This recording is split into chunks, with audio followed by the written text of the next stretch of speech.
Ladies and gentlemen, proudly bringing in our nation's colors is our assistant team leader. He hails from Sarasota, Florida, with over 1,500 free fall jumps, Sergeant First Class Rick Whoa!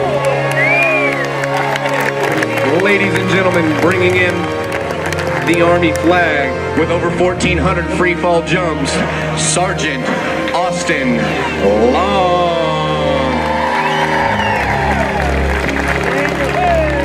Ladies and gentlemen, go ahead and give it up for our jumpers one last time. Ladies and gentlemen, at this time, the honorary captains representing the 5 service branches are heading out onto the field for the coin toss.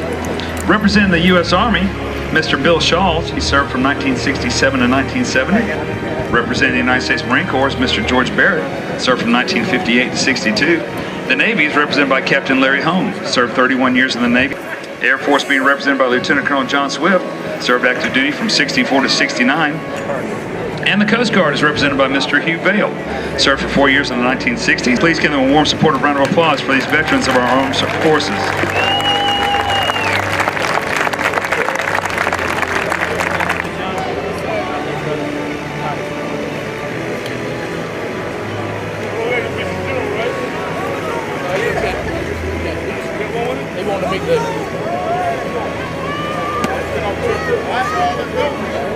Honor Council earned the Order of Centurion Medal and is currently continuing his studies at Mercer University. And next to him is Colonel Charles Enos, the oldest veteran in Baldwin County. Served 30 years in the Army, was involved with the Battle of Guadalcanal in World War II, served in the Air Defense Artillery in Germany, Korea, Japan, and Alaska, retired as a colonel, and after retirement he spent 20 years as the Director of Marketing for the Exchange Bank. Ladies and gentlemen, at this time during halftime, we'd like to recognize the following gentlemen for all that they've done. Mr. Jim Brewer served in the Marine Corps from 1966 to 1970. He was a Marine Security Guard Battalion for the American Embassy in Saigon. Served in the Air Force from 71 to 89, retired as a Master Sergeant.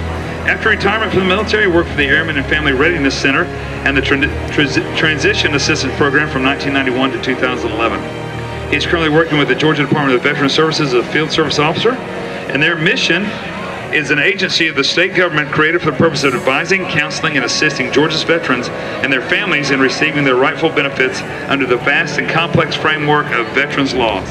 Ladies and gentlemen, please give a round of applause for Mr. Jim Brewer for the tireless work that he does on behalf of our country's silent warriors, our veterans.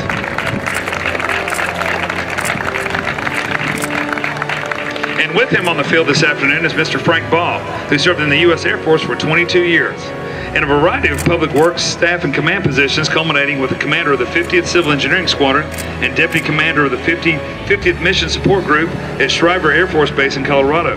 He had several overseas duties that took him to Oman, Turkey, Albania, and South America. And he's currently serving as the president of the Military Officers Association of America, whose mission is to play an active role in military personnel matters, and especially on proposed legislation affecting the career force, the retired community, and veterans of the uniformed services. They are the leading voice on compensation and of the uniformed services and benefit matters for all members of the military community and provide expert advice and guidance to our members.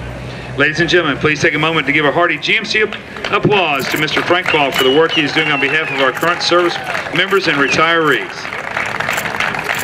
I'd like to thank both of you gentlemen for all that you do. Thank you.